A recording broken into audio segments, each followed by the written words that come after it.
from 2014 to 2022, student protest जो है, it's second highest. Bihar is rated second highest, I think after Kerala or something like that. It's rated second highest. चाहे अग्निवीर का protest हो यहाँ पे. Why are students in Bihar still disgruntled? You also got your education, your college education from Delhi. If you ask me, then I think it's got more to do with what the opposition did to Bihar when they were in power. They were in power for a very long time.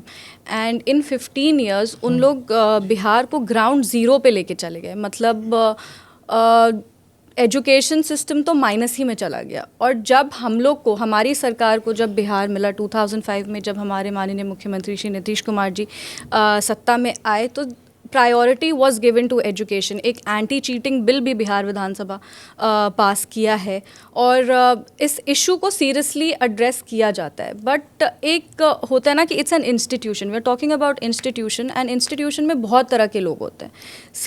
सब लोग शायद ये चीज़ नहीं चाहते हैं कि उतने seriously, उन लोग को ये नहीं लगता है कि हाँ चीटिंग के खिलाफ हम लोग को आवाज़ उठाना है. जो एजुकेशन सिस्टम हम लोग को मिला था इन 2005, वो लिटरली मतलब कहते हैं ना कि छोटे फ्रैगमेंट्स में था. उसको कलेक्टिवली साथ लाना और वहाँ से उसको वापस बिल्ड करना, वो एक पूरा जर्नी रहा है. And education system in the last से 10 years has really revamped itself. Now we have good universities also coming up in Bihar. If we talk about the education system, जो सरकारी यूनिवर्सिटीज़ है उसको भी चेंज किया जा रहा है, उसको भी बेटर किया जा रहा है. पटना यूनिवर्सिटी है, मगध यूनिवर्सिटी है, हम अपना PhD मगध यूनिवर्सिटी से कर रहे हैं. तो ये सारी यूनिवर्सिटीज़ पे काम किया जा रहा है. We are getting good professors, we are working on it.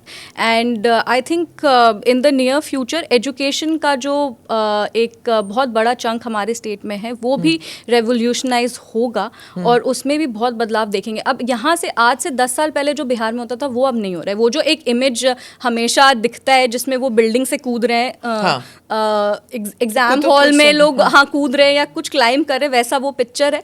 अब वैसा नहीं होता है. थोड़े बहुत इश्यूज हैं रिसेंट, वो BPSC के वजह से, ये आई थिंक ये BPSC वाला जो हुआ था वो भी एक प्रॉपर चीटिंग का केस नहीं था, वो बेसिकली गुंडागर्दी का केस था.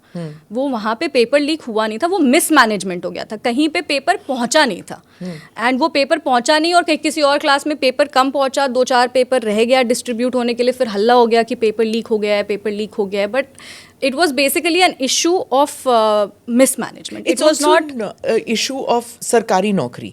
Everybody wants sarkari naukri, especially so in Bihar. In fact, there's one एक मजाकिया comment भी है, people say कि करो तो सरकारी नौकरी, नहीं तो बेचो तरकारी. About Bihar. So it's ये परसेप्शन है बिहार में. ये लोगों को लगता है कि अगर सरकारी नौकरी कर रहे हैं तो बहुत अच्छा काम कर रहे हैं, और अगर सरकारी नौकरी नहीं कर रहे हैं तो कुछ नहीं कर रहे हैं, जैसा आपने कहा. बट ये चीज़ है, एक तो हम लोग के DNA में फीड कर दिया जाता है कि बड़े होकर एक बार UPSC देना है. हम भी दिए हैं, मेरे को भी फीड किया गया था तो हम भी दिए हैं उसके लिए कि अगर UPSC नहीं किए तो फिर क्या किए. तो वहाँ से शुरू होता है. फिर UPSC के बाद लोग सोचते हैं कि जो लोग नहीं क्वालिफाई करते फिर सोचते हैं अरे क्या करें, अब कुछ और करते हैं. Do subscribe to the ANI Clips channel to get shorter versions of this podcast. Click here to watch the full episode.